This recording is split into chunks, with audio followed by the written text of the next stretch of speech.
Hi everybody, Peggy Kraus for Erasing Diabetes. Do you want to know the final word about whether alcohol raises or lowers your blood glucose?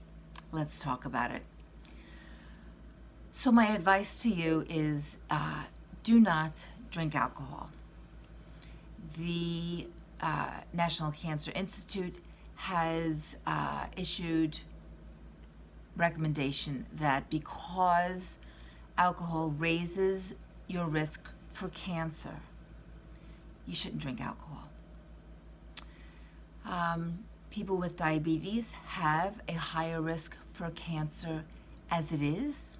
If you pour alcohol into your body, you're just making it worse. But if you do drink alcohol, let me give you a little bit of advice.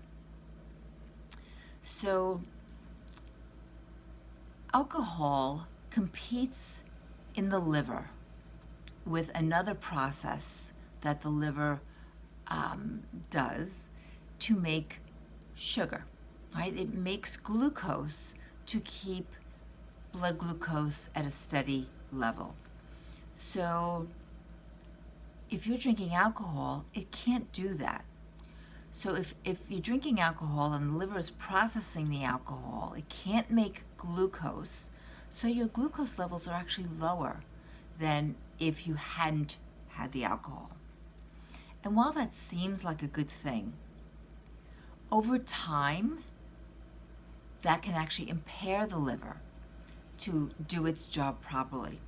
So you're trading short-term glory for long-term disaster. And if you add on the higher incidence of cancer, you're just magnifying the problem. Most alcohol contains sugar, so we know that that's not ideal. Alcohol is fat-free for the most part, unless you're adding cream or other olives to your drinks. So while that is a benefit to alcohol over something like milk or coconut milk, it's still not ideal.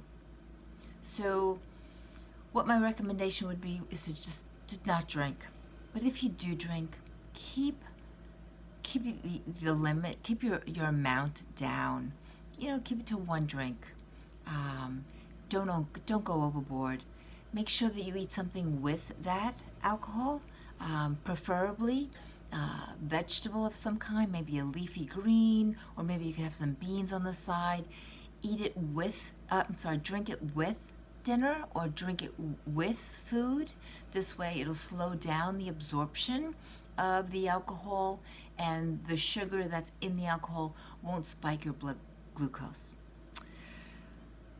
So alcohol is not one of the tips that I have added to my 5 diet tips for permanently lowering your blood glucose, but you can get these other 5 diet tips by just clicking on the link that's below this video. I've put together these tips for you, and they will help you to start to lower your blood glucose permanently.